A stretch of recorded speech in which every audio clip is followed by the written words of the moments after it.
I'll just announce this one more time. We're in session now, but if anyone wants to speak, please sign up to speak. Thank you. Welcome, ladies and gentlemen, to the first town hall meeting of the Police Oversight Task Force. We're glad you're here, and we're very appreciative of you taking the time out of your busy schedules to help the task force do its work and focus on the issues that matter to you. The Police Oversight Task Force is charged with helping the city review its entire police oversight process and making recommendations on improvements to the City Council by the end of December 2013. Tonight's meeting is the first of 4 town hall meetings that the task force will hold to hear from the community. At this time, 2 future town hall dates and locations have been finalized. They are Tuesday, September the 17th at the West Mesa Community Center, located at 5500 Glen Rio Road, Northwest, and Thursday, October the 17th at the Cesar Chavez Community Center, located at 7505 Catherine Avenue, Southeast. The town hall meetings will begin at 5:30 and are scheduled to end at 7:30. We're also planning to set up a virtual town hall that you'll be able to access via the internet. There's a flyer available at the sign-up table that has future meeting dates and times and other contact information for the task force. I would encourage you to take some flyers and post them or share them with your friends.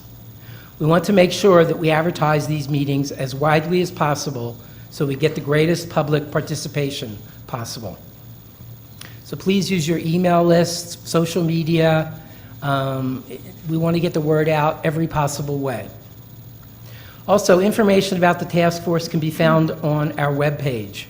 There's a link to our page on the City Council's website, which is at www.cabq.gov/council.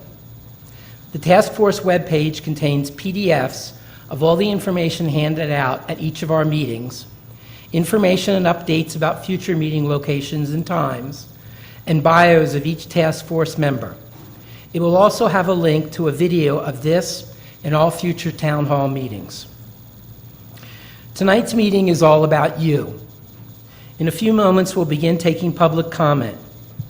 Again, if you haven't signed up to speak yet, there are sign-up sheets at the table by the entrance. We're going to call upon speakers in the order that they signed up. I'll call the name of the first speaker and the following 2 speakers. When you hear your name, please make your way to the front of the aisle where the microphone and podium are located. I was going to have a 3-minute time limit, but we've got so far only 3 speakers signed up to speak, so I'm going to make that 5 minutes. So the public comment will be limited to 5 minutes this evening. A bell will ring once, indicating that you have 30 seconds remaining to wrap up comments.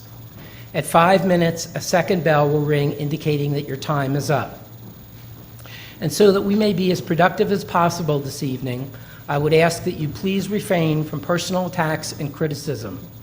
We want to hear your concerns and comments about the police oversight process and how we can improve it. With that said, the first speaker tonight will be Richard Moore, followed by Kenneth Ellis and Mike Gomez.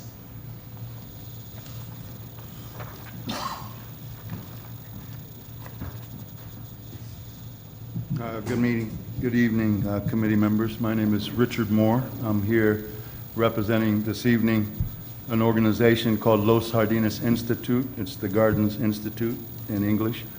And we're an organization, community-based organization that has been together in this city for quite a few years. Police brutality is an issue that I've both been personally working on and organizationally working on for close to 50 years now. If you look back or think back 50 years ago, then you all would realize that during that time there was no city council system that existed in the city of Albuquerque. So police repression or police brutality is unfortunately not anything new to our communities or to the city of Albuquerque, or unfortunately this region or this country today. I think I want to commend you all for agreeing to be on this committee or commission to take testimony. But you've got a lot to prove. Let's just be real about it. I mean, at the end of the day, part of your task is to write a list of recommendations that have been made in town hall meetings. But for many of us, you know, many of our community members are still concerned today, as we expressed to the city council before, around police retaliation against those that come public and make public comment or make public testimony. Now, for many of us that have been in the community business for quite a few years, we know that on January 29th of 1972, that 2 members of our organization were assassinated by the Albuquerque Police Department, by the Sheriff's Department, and the state police, because the Albuquerque Police Department during that time had a unit that was called the Metro Squad. And that unit primarily was dealing with individuals or organizations that came from organizations that either made criticism of the Albuquerque Police Department or were perceived to be organizations that could cause a threat to the structure, to the city's business. On January 29th, as I say, of 1972, Rito Canales and Antonio Cordova were assassinated by the Metro Squad. So our communities very clearly are knowledgeable of what retaliation can mean by this police department and by police entities. Unfortunately, it's not a game. It's not anything that's not for real. History speaks for itself. As we've testified in front of the City Council and County Commissions, we've expressed concern around retaliation. As we've testified to the federal government, the Department of Justice, we brought up and expressed concerns around retaliation. And so many young people, either members of our organization or others, even those that we've talked to about possibly coming out to a town hall meeting, ask, what guarantees can you give us that we will not be retaliated against? And my response very simply to that is none. But on the other side of that coin, some of us need to stand up and make public comment and continue to make recommendations. I have no qualms with those that have concerns around why they shouldn't for their own health and safety or for the health and safety of their family members. But as I said to you, I very clearly understand why those concerns would bear forward. Our testimony has said that we'd like to see a police oversight commission that has subpoena power. Very clearly, we've talked about that over and over again. We've also expressed and recommended that subpoena power be given to the police oversight committee so that people could be subpoenaed to come and testify, whether those are police officers or whoever they may be. We've seen some of that happen without the subpoena power in the past, but that was a volunteer situation. The other is that the police oversight process cannot be controlled by the Albuquerque City Council or by the mayor's office or the chief administrative officer, or the chief of police. And again, we've seen in many cases where that power of those 3 entities has been abused, have been used, and have been used against many of us. So then we need a process then that's completely independent of the city of Albuquerque, that does not primarily report back to the city, but has complete authority in regards to speaking back to the people themselves. I won't say in our other recommendation that we believe that there should be a process used of an elections. I will not say that because many times elections do not work for us in some instances. No? But it needs to be independent. It needs to be selected by the people. There should be a process set up in this city where elections are taking place in Martineztown, San Jose, Duranes, South Broadway, North Valley, Deep South Valley, wherever it may be, Southeast Heights or wherever. Thank you very much. We select our own representatives to represent us. So again, the proof is in the pudding. At the end of the day, we will not continue to encourage people to come to testify because of retaliation, but people like myself and others will do that. Thank you very much for your time. Thank you. I neglected to mention for my fellow task force members and folks in the audience, not only are these meetings being recorded and you'll be able to see them online, but notes are being taken as well. So there'll be both written record as well as video record of these meetings. Thank you. Mr. Ellis.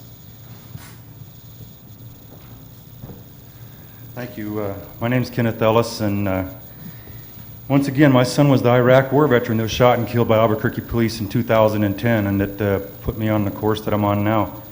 Mr. Moore, Richard Moore, has a very valid point. We could pack this room if people weren't afraid of the police department.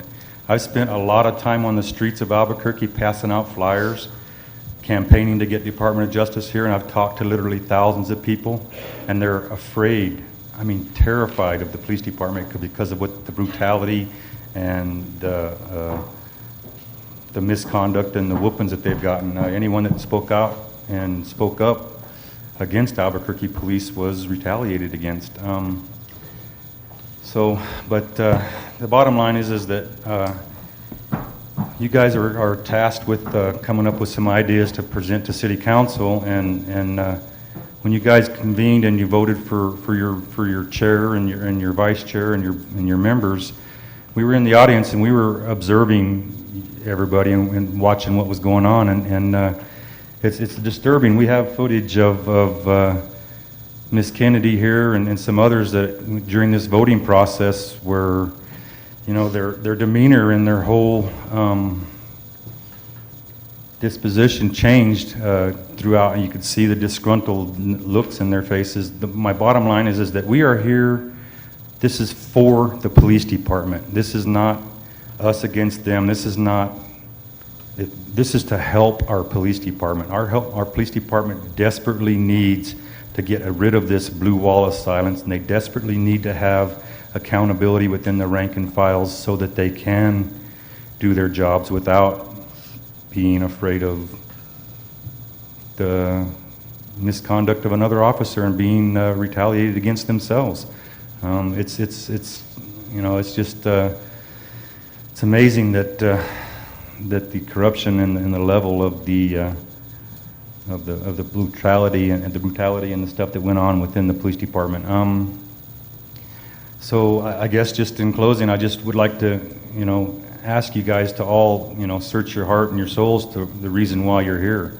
It's not for the community. It's not. It is the community is going to benefit from it. Don't get me wrong, but this is for our police department. You guys are up here to help our city council come up with some ideas to help our police department. These guys, these men in blue, need to have esprit de corps and need to be proud of their police department, need to be proud of their leadership, and they're not. They are, you know, very, their morale is extremely low. It's been well documented. So yeah, please remember that this is for the police department and the community is going to benefit from it. So make sure you know that you're doing it for the right reasons. Thank you guys very much. Thank you. Mr. Gomez, followed by Sean Willoughby and Robin, I don't know if it's Porcella or Porcella.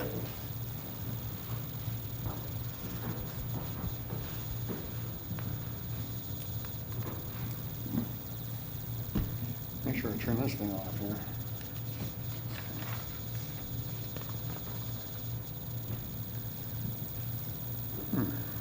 All right, well, hello, I'm Mike Gomez, father of Alan Gomez, who was shot and killed by APD in May of 2011. When I first started coming to POC meetings, there was nobody there. I was the only one there. I went to the long-term planning committee meetings. They used to hide them. They used to put them in at 10 o'clock over at the Pyramid Building. Then the next week they changed it to 2 o'clock at the Pyramid Building. Then they move it to the city. You know, they were just moving things around. They would never be consistent. So I'm hoping that you folks will be consistent with helping the police department and the community both. What gets me is that there's no, I hardly ever heard of this on the TV. It was like, I don't know if you had decided when you were going to have it or what, but there was no publicity on it. Wasn't, you should have gave it at least a week or so ahead, you know, not a couple of days ahead on a holiday weekend. I mean, you know, for one thing, people are scared to come out here because this isn't the feds doing this. This is the city. This is part of APD, the county, the state, whatever you want to say it. It's not the feds, so there's not going to be that many people here because they think they're going to be retaliated against because it's happened to their loved ones and their friends before. So, and it's a fact. It's a fact. And I don't know how many of you people has ever been to a POC meeting. I don't recognize any of you. Maybe one. But you should do your homework on it. I was into it for the past, since June of 2011. I got to see it all work, and it didn't work. It was a joke.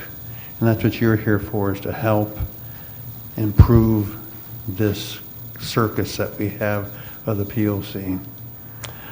For one thing is that they would suppress the public. Like, I was the only one there for a couple of meetings. I'm talking about in August of 2011. I found out that there was this case coming up because they don't ever put down the names of them. It was case 6611. I'll never forget this. I have to call, and they have to kind of get an approval, go through the ranks to be able to tell me, well, who's case 6611? Oh, it was a guy named Enrique Carrasco. All right? He was shot multiple times in the back by an APD officer after a fight with his girlfriend. And I got a hold of his girlfriend just in time for her to come over. And the APD officer who was giving the summary of it, Lieutenant Miller, he didn't even know the autopsy results. He didn't even know them. He didn't know how many times this guy was shot, you know. He didn't know where he was shot at. We'd ask, back then we could ask questions, get this. In August of 2011, I could ask a question, but I had to go through the chair. So that I would go to you, then the chair would go to the officer, right? Well, that worked until after we discredited the officer's reports, his statements completely. Then all of a sudden in September of 2011, the chair had made a new ruling saying that the public couldn't speak anymore. So, and of course this is at the Long-Term Planning Committee, which wasn't recorded, all right? And I think it should be recorded, the Long-Term Planning Committee. It says so in the statutes that you're supposed to record these meetings, but for some reason, the Long-Term Planning Committee wasn't recorded and probably still isn't. So that's another thing to consider. If you're going to do any kind of a meeting to make any kind of decisions on these things, they should be recorded. You shouldn't be like APD, who doesn't want to record anything. They don't want dash cam recorders, all right? Well, the state police have them and county police have them, but not APD. They don't want them. No, because it's going to show what they do. Another thing to do for the public and for APD is to enforce the lapel cameras, all right? I have heard it for the past 2.5 years of, well, you should have had, you know, my lapel camera didn't work. I lost the batteries, or I didn't turn it on, or blah, blah, blah, blah, blah. No more of that, all right? No more of that. Don't put up with it. They're supposed to have them on. Make them have them on. No more excuses. Thank you. The next two speakers are Sean Willoughby, hopefully I'm saying these names right, and Robin, is it Porcella or Porcella? Okay, well, you're next, after this gentleman. Before you start, sir, let me just say, because I've heard this with all the first three speakers, concerns about retaliation or problems with police force. What I want to say is that part of our process, first of all, there'll be three more town hall meetings like this, and we hope people will come. But the other is that there'll be a fifth meeting that will be a virtual town hall. It's not structured yet. We don't know exactly what form it's going to take yet. But the point I want to make with it is that people won't have to be speaking publicly. You may have to put your name to your comment via the website, but you won't have to get up and stand up in front of a room full of people. Okay, sorry. Go ahead. Chairman Littman, ladies and gentlemen of the task force, thank you for the opportunity to allow us to come and speak to you today to share ideas and concerns we have with the POC.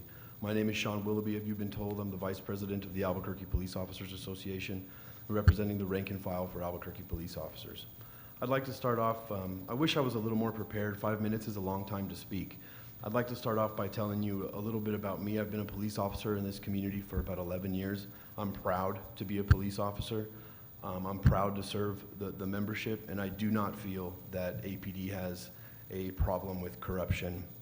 There is an extreme, overwhelming amount of scrutiny on us right now because of the dangerous job that we do and the force options that we are tasked with in performing our duties.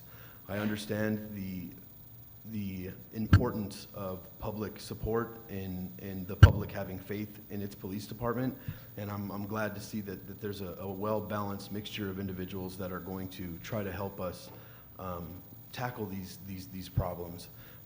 First and foremost, the complaints I have with the POC is that as a body of individuals, they seem very disorganized, not only in Robert's Rule of Order and being able to perform the duties of the POC, but knowing exactly what their job entails. Systematically right now, the POC is ideally supposed to either give a thumbs up or a thumbs down to the findings in an IRO investigation. They do not possess the training, the background, or the career paths to make any other determination. When I'm at a POC meeting, I see commissioners on that are sitting on this commission that are making judgments based on feeling or what they see on TV or their interpretation of law enforcement. There's no training for these individuals. They've been maybe on one ride along. They have absolutely no fundamental knowledge of use of force law and the Constitution of the United States. They have absolutely no clue what it is like to be a police officer and serve the community and the challenges that we're faced. Another concern I have with the POC is any changes that we make going to be good enough? Individuals that have spoken tonight, my heart goes out to them immensely because they're fighting for the loss of a loved one, and there is nothing or anyone or any policy that is going to be put in place to make them grieve any less or feel any better.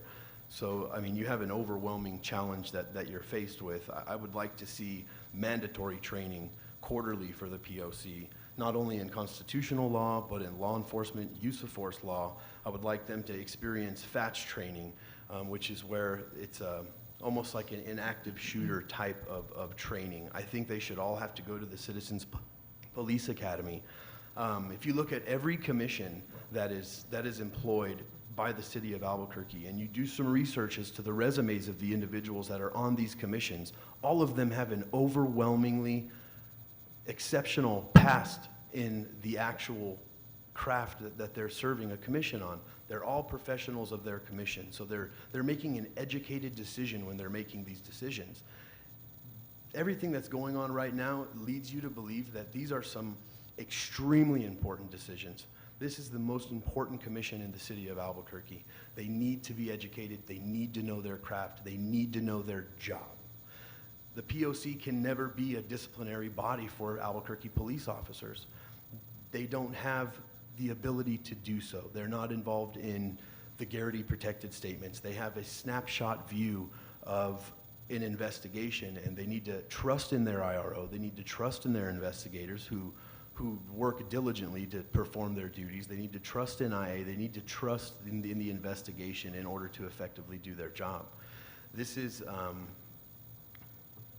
I think the POC is a great idea. I think it got away from us as far as individuals who really wanted to do better for the community and really wanted to have a bipartisan look. I sit at POC meetings and before votes are passed, they all look at each other to see how everybody else is going to vote.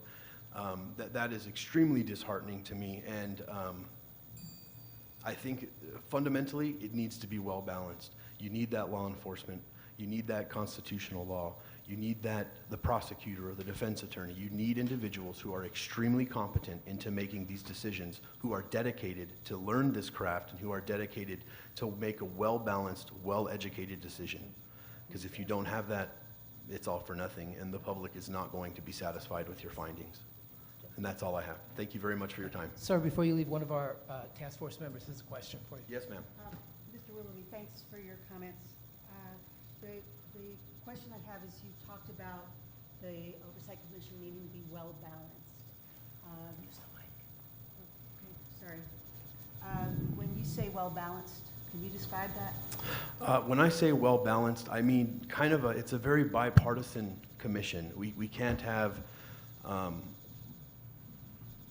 police officers would be just as untrusting to have an ACLU representative on that commission that the ACLU would have to have an actual commissioned law enforcement officer on that commission. And at the end of the day, both of their votes would probably cancel each other out. When I say well-balanced, I'm meaning just a good, it's hard to put it into words that I can share with you. We just need people on both sides that don't have anything to gain, that aren't rooting for any one team. I don't think that the commission should have any contact with any civil movement. I mean, other than public comment, there shouldn't be attending meetings. They need to be focused on what their job is. They need to be competent at the job that they do, and they need to vote with their conscience. But above being balanced, I want them to be trained. Thank you. Yes. Mr. Chairman, may I also? Go ahead. Mr. Willoughby, I had asked a question before and haven't been able to find a response to it. Are you aware of any survey of the officers that's been done to talk about what improvements they think they need to see? Yes, definitely. The APOA conducted a survey of its members. We polled about 453 of our members. I believe it was in November that we released the findings of that survey. Police officers, generally speaking, to get to the core of the dynamic, want support. You have 900 police officers that work for this department. They're, like I said, I mean, you're never going to get me to say that we're corrupt or that, I mean, these officers are wrong or unjust in their dealings. And when we do have a bad apple and somebody does make a mistake, they are punished swiftly. And most of them are no longer employed by the Albuquerque Police Department. Was that an anonymous survey? No, it was from the Albuquerque Police Officers Association just to the members, the rank and file that we represent. But So- were the members able to answer anonymously? Yes, they were able to answer anonymously, and there were a large portion of comments, but we first and foremost wanted to get an honest assessment of how they felt. So in order for us to do that, we needed to provide them that trust and anonymity. And some comments on there, it was very easy to tell who the officer was or why they were saying what they said. So the comments of the survey were kept under lock and key, and that was a motion made by our executive board and backed up by and ratified by our membership. But the actual results, numbers and statistics, that was released to everyone. And I mean, if you're curious, I can probably get everybody a copy. That'd probably be a good idea. Thank you. Yes, ma'am. Thank you. Any other questions? Thank you for the time. Thank you.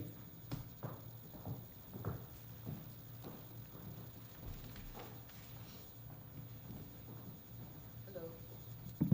Hi. My name is Robin Porcella. I own New Mexico Advocates for Change. My background, Go with the mic a little. okay, The my whole back, thing. down, No, the whole, yeah, there you go. okay. So we can see you. Okay, thank you. My father was a policeman when I was growing up. So I always had a real open feeling towards police people because my father was one, and I went to all the Christmas parties and all that sort of thing. But when I moved here, and that was in New Jersey, when I moved here, a few years ago, I was completely and totally shocked. My neighbor had a problem. Somebody ran into his car and then pushed his car into his house. The police came, but when he was understandably upset and kind of yelling, the police pulled a gun on him. He did not have any weapons in hand, nothing. He was just upset and yelling. I've never seen anything like that before, and I hope I never see anything like that again. That's not okay. It was not justified.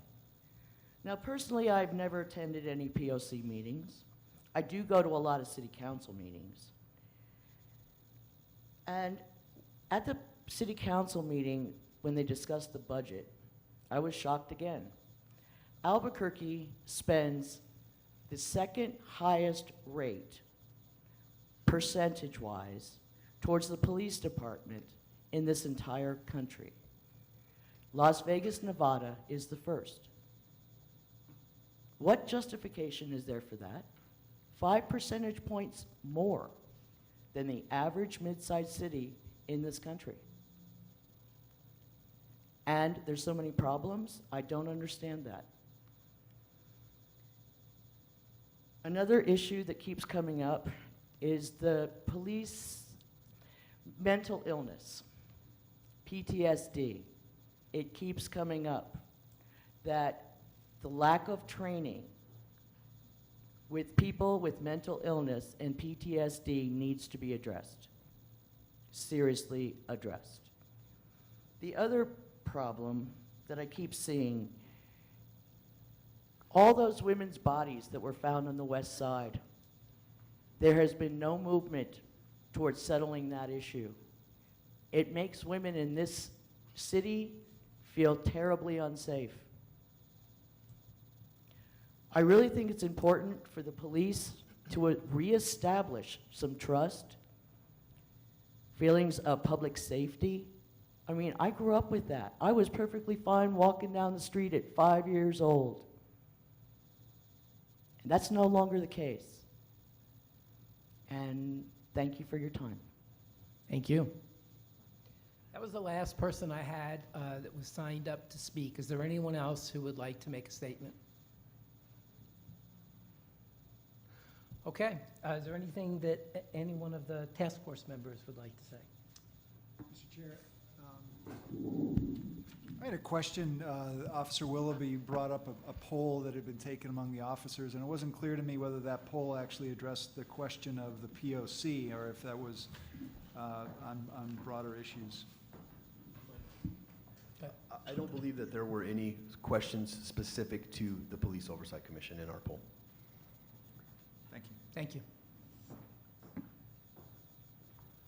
Okay. So let me emphasize again that we want really as big a turnout at these meetings as possible. Please spread the word. Feel free to come to all of the next town hall meetings. I think the more people that come out to these town hall meetings, not only will provide us greater and wider input, but will help us as we move forward in our process. If we have a lot of people who are concerned about this issue, and I know that there are, and they show up at our town hall meetings and our task force meetings, it will help us as we move forward. Please remember the website. It's off of the City Council website, so that's, I think it's on the flyer as well. And the Police Oversight Task Force is under new projects or current projects. And you can find it there. We have a whole web page that's devoted to just this Police Oversight Task Force process. The last thing I wanted to say in closing is that we need to do this with the cooperation of the community. That's the police force and civilians. It's very important moving forward to have a safe city, that there be trust reinstated between the police department and the citizens of Albuquerque. They're both dependent on each other. The police officers will tell you themselves they can't be everywhere all the time. They have to depend on the public, and the public has to depend on the police. Our process here, the task force process, is going to be completely open. We're going to adhere to all of the open meetings laws, so all of these town hall meetings are recorded, notes are taken, and they'll be broadcast on our website. In addition, all of the task force meetings will be posted on the website, and those will be open with opportunities for public comment. That's all I had to say, and thank you all for coming. Yes, okay, we have some other comments.